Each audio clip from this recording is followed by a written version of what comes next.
ഞാനൊരു 11 വയസ്സ് തൊട്ട് നോക്കിയ ഒരു കുട്ടിയുണ്ട്. അവൻ ഇതുവരെ തിരിഞ്ഞു കയറിയിട്ടില്ല. എൻ്റെ ഈ ചാനലിൽ കൂടെ ഞാനിത് പറഞ്ഞാൽ ഇത് വലിയ വിവാദമാകുമെന്ന് എനിക്കറിയാം. പക്ഷേ രേണു സുധി എത്ര കിട്ടിയാലും പഠിക്കില്ല. ആ ചെക്കനെ അങ്ങോട്ട് സൈബർ ബുള്ളിങ്ങിനായിട്ട് ഇട്ട് കൊടുത്തപ്പോ സമാധാനായില്ലേ?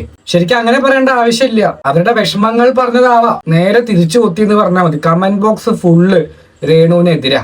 ശരിയാണ്, അവൻ വന്ന് കാണാത്തതിന്, കിച്ചു വന്ന് കാണാത്തതിന് നിങ്ങൾക്ക് അതിയായ വിഷമവും കാര്യങ്ങളൊക്കെ ഉണ്ടാവും. Family problems. അവൻ വന്നില്ല എന്നൊക്കെ പറഞ്ഞിട്ട് സോഷ്യൽ മീഡിയയിൽ ഇടാൻ നിൽക്കുന്നേ ഓൾറെഡി അറിയാം നിങ്ങളൊരു കോൺട്രവേഴ്സി ക്വീൻ ആണെന്നുള്ളത്. ആ വീഡിയോ കണ്ടവർക്ക് മനസ്സിലാക്കാന്നുള്ളൂ എന്തുദ്ദേശത്തോടു കൂടിയാണ് രേണു അത് ഇട്ടിരിക്കുന്നത് എന്നുള്ളത്. പാസ്റ്റ് ഒന്ന് നോക്കി കഴിഞ്ഞു കഴിഞ്ഞാൽ പ്രത്യേകിച്ച് അവനെ പോലുള്ള ഒരു കുട്ടിക്ക് നിങ്ങൾ കാരണം ഉണ്ടായ ഒരുപാട് നാണക്കെടുകളും കാര്യങ്ങളും ഉണ്ടാവും. അതൊക്കെ വെച്ച് നോക്കുമ്പോ അവന് വരാൻ കുറച്ച് വിഷമം ഉണ്ടാവും. സമയം കൊടുക്കുക. ചാനൽ സബ്സ്ക്രൈബ് ചെയ്യാണ്ടാണ് ഒരുപാട് ആൾക്കാർ നമ്മുടെ വീഡിയോസ് കണ്ടോണ്ടിരിക്കുന്നത്.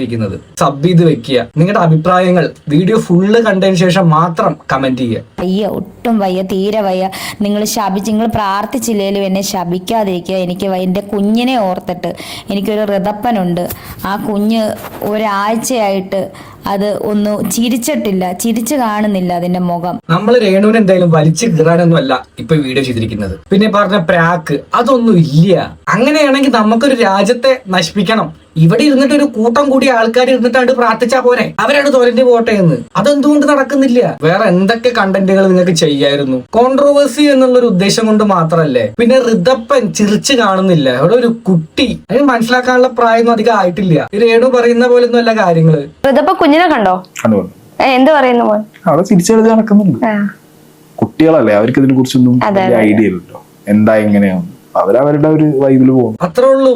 പിന്നെ എന്തിന്റെ ബേസിലാണ് നിങ്ങൾ ഇങ്ങനെ ഒരു വീഡിയോ ചെയ്തിരിക്കുന്നത്? കിച്ചുവിനെ എങ്ങനെ ടാർഗറ്റ് ചെയ്തിട്ട് വർത്താനം പറയേണ്ട ആവശ്യം എന്താ ഉള്ളത്? അതേ ചോദിച്ചോളൂ. നിർത്തു. നമ്മൾ നിങ്ങളെ ടാർഗറ്റ് ചെയ്തിട്ട് ആ ലെവലില് വർത്താനം പറയുന്നല്ല. നിങ്ങളുടെ കമന്റ് ബോക്സിന് എടുത്ത് നോക്കിക്കഴിഞ്ഞാൽ മനസ്സിലാക്കാന്നുള്ളൂ. അതിനെ ഓർത്ത് ഞാൻ ഓരോ നിമിഷവും ദുഃഖിക്കുവാണ്. ഞാൻ നിങ്ങൾക്കറിയാലോ, നിങ്ങളോട് എന്ത് പറഞ്ഞാലാണ് എനിക്കറിയില്ല. ഞാൻ എന്ത് ദ്രോഹം ചെയ്തിട്ടാണെന്ന് അറിയത്തില്ല. ഞാനൊരു 11 വയസ്സ് തൊട്ട് നോക്കിയ ഒരു കുട്ടിയുണ്ട്. അവൻ ഇതുവരെ തിരിഞ്ഞു കയറിയിട്ടില്ല. എൻ്റെ ഈ ചാനലിൽ കൂടെ ഞാനിത് പറഞ്ഞാൽ ഇത് വലിയ വിവാദമാകുമെന്ന് എനിക്കറിയാം. പക്ഷേ വിവാദമാക്കാൻ പറഞ്ഞതല്ല. അവനോട് എനിക്ക് കുഴപ്പമില്ല, ക്ഷമിക്കുക. ആരും അത് വിവാദമാക്കരുത്. എനിക്ക് എൻ്റെ ഋതപ്പൻ എന്നെ അന്വേഷിക്കുന്നുണ്ട്. എനിക്ക് ഈ ചാനലിൽ കൂടെ നിങ്ങൾ പറഞ്ഞത് നിങ്ങൾ തെറ്റിദ്ധരിച്ചിട്ട് ഒരുപാട് പേരെന്നോട് ചോദിച്ചു വന്നോ എന്ന്. കിച്ചു ഇല്ല, വന്നിട്ടില്ല. എന്തോ ഫേക്ക് ന്യൂസ് ആയിരുന്നു. എന്തുവാകട്ടെ, കിടക്കുമ്പോഴത്തേനൊന്ന് വന്ന് കാണാൻ ആർക്കാ? എന്റെ ഒരു പോയിന്റ് ഓഫ് വ്യൂല് നോക്കുമ്പോ കിച്ചുവിന് നല്ല രീതിയിൽ വിഷമം ഉണ്ടാവും. ആ ലെവലിലൊക്കെ കാണിച്ചു വെച്ചിട്ടുണ്ട് രേണു ചേച്ചി. ആ ലെവലിലൊക്കെ കാണിച്ചു വെച്ചിട്ടുണ്ട്. അല്ലാതെ ആർക്കെങ്കിലും പറയാൻ പറ്റുമോ? എക്സാമ്പിൾ പറയുകയാണെങ്കിൽ അവന്റെ ഫ്രണ്ട്സിന്റെ ഇടയിലോ അല്ലെങ്കിൽ അറിയാത്ത ഒരാൾക്കാരൊക്കെ നിൽക്കുന്നതിൽ ടോക്ക് ഉണ്ടായിരിക്കാം. അവന്റെ അമ്മ സബ്സ്ക്രിപ്ഷനിൽ കാണിക്കുന്ന പരിപാടിയൊക്കെ കണ്ടോ?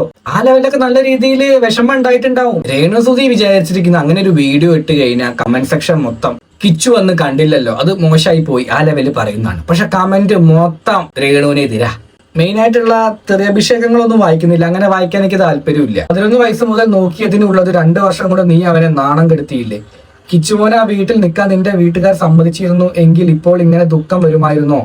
ഋതപ്പന് പ്രതികരിക്കാനുള്ള വളർച്ച ഉണ്ടായിരുന്നു എങ്കിൽ പണ്ടേ നിങ്ങൾ പറയുന്ന കൊണ്ട് ഒന്നും തോന്നരുത്. നിങ്ങൾ അസുഖം വന്നെങ്കിൽ സങ്കടമുണ്ട്. അസുഖം വരുമ്പോൾ മാത്രമല്ല ഭക്തിഗാനങ്ങൾ പാടേണ്ടത്. ആ കിടക്കയിൽ കിടന്നു ഇങ്ങനത്തെ കുത്തിത്തിരിപ്പ് ഉണ്ടാക്കാതെ നല്ലവണ്ണം പ്രാർത്ഥിക്കൂ. നീ എന്തുകൊണ്ട് ബിഷപ്പിനോട് മാപ്പ് പറഞ്ഞു? അതുപോലെ തന്നെ കിച്ചുവിനോട് നീ മാപ്പ് പറയാൻ അർഹനാണ് രേണു.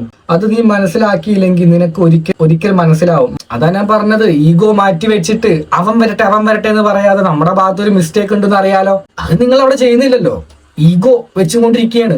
നമ്മളെ സ്നേഹിക്കുന്നവരോട് ഈഗോ ഒന്ന് മാറ്റി വെച്ച് വിചാരിച്ചിട്ട് യാതൊരു കുഴപ്പം വരാനില്ല. വഴി കൂടെ പോകുന്ന ആൾക്കാർ 2-3 വർത്താനം പറയുന്നു. അവരെ എനിക്ക് പറഞ്ഞ് കൺവിൻസ് ചെയ്യിക്കണം എന്നല്ല ഞാൻ പറയുന്നത്.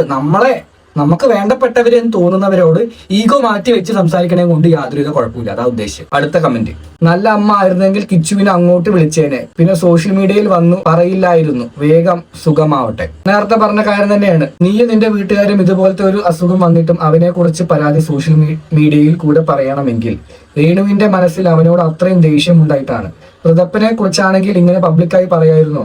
കിച്ചു എങ്ങനെയെങ്കിലും ജീവിച്ചു പോയിക്കോട്ടെ, അവനെ ഇനിയും ഡിപ്രഷനിലേക്ക് തള്ളിവിടരുത്. അവൻ അത്രയും അനുഭവിച്ചു കാണും, അല്ലാതെ ഇങ്ങനെയുള്ള അവസ്ഥയിൽ അവൻ വരാതെ നിൽക്കില്ല. എത്രയോ പേര് എന്നെ സ്നേഹിക്കുന്നു. എത്രയോ പേര് എവിടെ നിന്നൊക്കെ വന്ന് പിന്നെ എനിക്ക് ഈ ഇൻഫെക്ഷൻ പറ്റാത്തതുകൊണ്ട് മാസ്ക് ഒക്കെ വെച്ചിട്ടാണ് എൻ്റെ റൂമിൽ വാതിക്കെ നിൽക്കുന്നതൊക്കെ. എനിക്ക് ഒത്തിരി കൈത്താങ്ങൽ, എനിക്ക് ഈ അവസരത്തിൽ ഒത്തിരി കൈത്താങ്ങൽ എൻ്റെ എൻ്റെ ചേച്ചി, എൻ്റെ ചേട്ടൻ, എൻ്റെ അമ്മ, എൻ്റെ പപ്പ. ഞാനൊന്ന് കരയുമ്പോൾ ഓടി വരും അവർ. അതുപോലെ എൻ്റെ മാനേജർ കരീഷ്മ, മാനേജർ എന്ന് ഞാൻ പറയുന്നില്ല. അതുപോലെ എൻ്റെ സഹോദരൻ, ഇപ്പം ഈ ക്യാമറ എടുക്കുന്ന എൻ്റെ ഒരു സഹോദരനാണ്.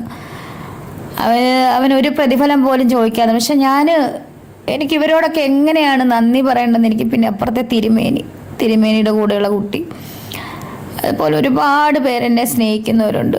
അതിൻ്റെ ഇടയ്ക്ക് വാശി കയറി അങ്ങോട്ടും ഇങ്ങോട്ടും വിവാദങ്ങൾ ഉണ്ടാക്കുന്നവരുമുണ്ട്. എനിക്കൊന്നും പറയാനില്ല. ആർക്കും ക്യാൻസർ രോഗം വരരുതെന്ന് മാത്രമേ ഞാൻ പ്രാർത്ഥിക്കുന്നുള്ളൂ.